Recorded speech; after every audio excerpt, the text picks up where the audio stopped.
Olá, meu amigo e minha amiga. O ministro Alexandre de Moraes colocou uma série de filas para andar no dia de hoje. E enquanto eu estou aqui falando com vocês, algumas pessoas já estão presas e outras tantas estão entrando novamente numa fila. Ou melhor dizendo, estão entrando num camburão. Isso está fazendo com que alguns grupos bolsonaristas fora do parlamento e dentro do parlamento se movimentem de uma forma absolutamente desesperadora, tentando aprovar dentro do Congresso Nacional alguma medida que alivie, de algum modo, o sofrimento dessas criaturas que já estão totalmente encalacradas, mas também criando algum tipo de artifício para proteger eles próprios, né? E, finalmente, a figura do inelegível. Mas será que algumas dessas manobras podem ter algum tipo de sucesso? Bom, vou conversar com vocês, vou explicar o que pode acontecer e também trazer as últimas informações do dia de hoje, mas antes de mais nada, quero convidar você que está chegando nesse instante ao nosso portal e ainda não nos conhecia, para que você se inscreva aqui conosco, conheça também os nossos outros vídeos. Se você gostar, compartilhe, recomende. E não se esqueça, dê sempre o seu joinha, mande seu comentário e, se puder, se inscreva aqui também no nosso clube de membros, tá legal? Você que é muito bem-vindo e muito bem-vinda. Bom, gente, hoje o noticiário no Brasil ficou muito movimentado em função desse fato, né? Até o momento que eu estou conversando com vocês, a última atualização diz que Polícia Federal prende 49 em operação que mira foragidos do 8 do 1 após reportagem do UOL. Gente, muitas figuras que foram incriminadas ali nessa tentativa de golpe estavam pouco se lixando, né, para a justiça, né? Eles estavam retirando as tornozeleiras eletrônicas e muitos deles estavam descumprindo paulatinamente uma série de restrições de frequentar determinados lugares, de não circularem, de não viajarem, enfim. Isso tudo acabou sendo detectado, foi catalogado e todas as pessoas que estavam em algum tipo de infração estão sendo agora recolhidas para não ameaçarem, né, o descumprimento e a desmoralização das sanções que estão sofrendo e pelas quais eles estão respondendo também. Isso está gerando situações que são, no mínimo, ridículas e que fazem algumas pessoas rirem, né? Porque o desespero de gente bandida, gente sem nenhum tipo de escrúpulos, só pode provocar mesmo o riso da gente quando a gente vê essas pessoas se darem muito mal, né? Essa criatura aqui está desesperada. O deputado youtuber, né, o senhor Gustavo Gayer aqui, está espumando, porque ele sabe que ele está na fila também, né? O problema é que ele tem imunidade parlamentar, então no caso dele, a fila não dá uma senha preferencial, né? Ele fica um pouquinho mais para trás. Mas vamos ver o que ele está falando, porque o desespero dele representa o desespero de todos os outros que estão na mesma canoa, né? Vamos lá. Mais de 200 pessoas foram presas hoje a mando do Alexandre de Moraes. A situação está tão absurda. Olha, eu quero começar esse vídeo falando, isso não vai durar para sempre. Não vai não, senhor Gustavo, vai fazendo o seu agouro aí, porque de fato o ministro Alexandre de Moraes ele não vai ficar para sempre no Supremo Tribunal Federal, ele irá se aposentar no ano de 2044, daqui a 20 anos. Então o senhor vai ter que remoer bastante, né, essa sua angústia, essa sua depressão, essa sua indignação, de tentar proteger pessoas que tentaram destruir a nossa democracia. Mais à frente aqui, o senhor Gustavo Gayer, ele coloca, né, um rapaz que está se entregando, coitado, né? Mas quem mandou a infeliz criatura querer destruir a democracia? Tá jovem, vai passar um bom período na cadeia, né? Vamos pegar essa cena aqui que ele está compartilhando para ver se comove pessoas, né? Lucas, que ele mora no DF, ele mora em Brasília, e está se entregando para a polícia.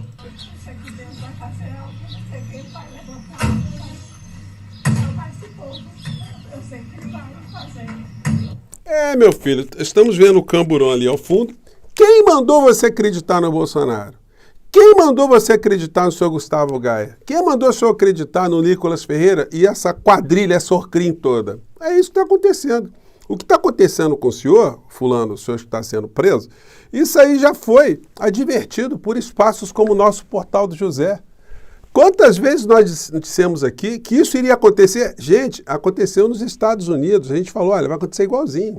Um monte de gente vai entrar em cana e o inspirador dessas pessoas, no caso o Trump, vai fingir que não conhecia essas pessoas, que eles eram baderneiros, vai virar as costas e todos vão ficar ali dentro das carceragens, dentro das masmorras. E aqui no Brasil será a mesma coisa. O que aconteceu? Exatamente a mesma coisa. O Bolsonaro não arruma advogado para ninguém, ele não faz uma doaçãozinha, ele não contrata advogado, essas pessoas ali foram consideradas por eles marginais, esses são os marginais. Mas, contraditoriamente, eles querem anistias para os marginais, mas os marginais são eles próprios, né? Aliado de Bolsonaro, vai relatar PL da anistia do dia 8 de janeiro. CCJ define que o deputado Rodrigo Valadares, que também é um dos investigados, né, pelo 8 de janeiro, ficará à frente da proposta para livrar envolvidos nos atos e deverá ser pautado ainda em 2024. Bom, a chance desse troço passar já não é grande. E se passar e bater no Supremo Tribunal Federal, aí que não vai passar mesmo. E aí o seguinte, né, esse tipo de projeto, ele depende também da sanção presidencial. E o presidente Lula certamente vai dar uma canetada nisso, vai ser mais um obstáculo. Então são muitos obstáculos, gente. Não vai passar. Em outra frente, eles estão tentando o seguinte, segundo a coluna do Bernardo Melo Franco. Em manobra para salvar Bolsonaro, Lira pauta projeto de petista para anular delações. E aí, muita gente eufórica. Ah, eles estão fazendo um projeto porque se anular delações, pode atingir delações do Mauro Cid. Gente, olha só. Em primeiro lugar, o Código de Processo Penal é muito claro no seu artigo 2º, logo no comecinho, que diz o seguinte: a lei processual penal aplicar-se-á desde logo, sem prejuízo da validade dos atos realizados sob a vigência da lei anterior. Então, tudo que foi realizado dentro da legalidade, dentro da legislação do momento em que o fato aconteceu, fica absolutamente convalidado. Uma lei nova não vai atingir esse tipo de situação, né? Muitas pessoas dizem, mas é uma lei penal, ela pode retroagir. Gente, lei penal é uma coisa, lei processual penal é outra coisa. Nós estamos falando de lei processual. E a lei processual, ela vale daqui para frente. E daqui para trás, o que foi realizado não pode ser neutralizado. E mais do que isso, tudo que foi apontado contra a figura do inelegível não dependeu de nenhum tipo de delação do Mauro Cid. O Mauro Cid, quando resolveu fazer uma delação, o conjunto de provas que já havia contra o inelegível era tão gigantesca essa montanha de fatos, né, e de comprovações, que a delação do Mauro Cid ela veio ali para tentar trazer alguma coisa nova para ver se iria aliviar a barra dele. E nós não sabemos se no julgamento final, se tudo aquilo que ele disse na delação premiada poderá ainda fazer com que ele tenha algum tipo de redução na sua pena, porque ele também será condenado, né? Disso nós não temos a menor dúvida, é só a gente ter um pouquinho de paciência e aguardar o transcorrer das coisas, né? Então, gente, essas frentes todas aí, elas fazem muita espuma, mas elas só denotam mesmo o desespero do Bolsonaro e da sua Orcrim, do que está por acontecer com eles, e amanhã, certamente, né, vamos torcer para amanhã a Polícia Federal cumprir o prazo aí que está sendo aguardado, né, fechando ali o pacote das incriminações dessas criaturas todas. Bom, falando aqui ainda sobre o assunto que eu repercuti mais cedo com vocês, tribunal derruba liminar e volta a permitir que o governo Lula importe arroz. Os bolsonaristas fizeram uma farofa em cima disso. Ah, Bolsonaro, aquele Marcel Van Hatten, né, esse ultradireitista, realmente absolutamente sem caráter, né? Veio para as redes dizer, olha, estão comprando arroz e tal, não vamos deixar comprar arroz, entrou com uma ação, perdeu a ação. Só que a canalice tenta essas coisas, né? Quando você confronta com alguns atos do passado, você se depara que a figura do inelegível fez a mesma coisa, ou seja, comprou arroz quando estávamos aqui no período da pandemia e que teve ali um aumento de preços, né? É o que foi orientado a ele que ele fizesse isso para que não tivesse uma inflação muito grande puxada ali por esse tipo de alimento. Se você não sabia disso ou não estava se lembrando, né? Vamos recordar aqui, vamos lá. Então, uma das providências tomadas foi em comum acordo ali o Paulo Guedes e a Tereza Cristina, né? O Brasil vai importar 400 mil toneladas de arroz sem o imposto de importação. A questão da inflação, cesta básica, conversei com a ministra da Cristina, já tem ótima ministra, semana, sempre seu nome. Ela quando está chegando no Brasil, sei quantas mil toneladas de arroz tivemos que importar. Então, gente, é muita calhordice, né? É muita pilantragem dessas figuras todas. Sem falar que o Bolsonaro ele foi compelido a fazer isso porque ele tinha destruído a Conab. O Brasil não tinha nenhum tipo de reserva, não tinha nenhum tipo de alimento, né? Para combater qualquer tipo de desequilíbrio. Eu comentei com vocês que na Conab ele colocou um destruidor lá para acabar com a Conab e o cara estava na campanha do Bolsonaro. Era essa a situação aí. Isso foi denunciado, deve estar respondendo o processo lá, porque esse troço não ficou assim, não. E aí outra coisa, o que sobra para essa gente toda? Fazer mais mentiras, né? E, gente, o volume de mentiras é tão grande que faz com que aquilo que eu tenho falado com vocês todos os dias aqui no nosso portal, que eu espero que chegue até o presidente Lula, não é possível que isso não chegue, que é impossível fazer um governo com essa montanha de fake news, essa montanha de vetores que são jogados todos os dias. Ficamos nós nas redes aqui garimpando informações para combater essa insanidade permanente que essa gente da extrema-direita faz. E hoje eles plantaram o seguinte, a partir de uma publicação aqui do Inelegível.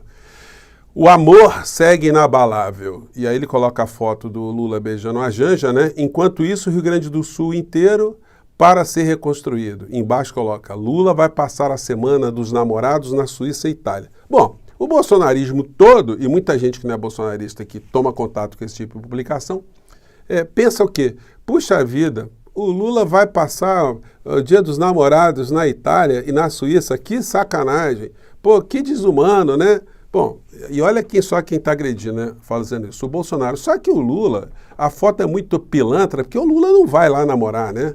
Antes da Suíça e Itália, Lula deve viajar ao Rio Grande do Sul, o que ele fez hoje, está lá falando lá, visitando várias cidades. Mas o que ele vai fazer nessa viagem? Lula vai à cúpula do G7 e reunião da Organização Internacional do Trabalho na Suíça. O Brasil, na época de Bolsonaro, não estava sendo convidado para participar desses fóruns. E o Brasil sediará a COP25, que é um fórum internacional que vai cuidar de meio ambiente, enfim.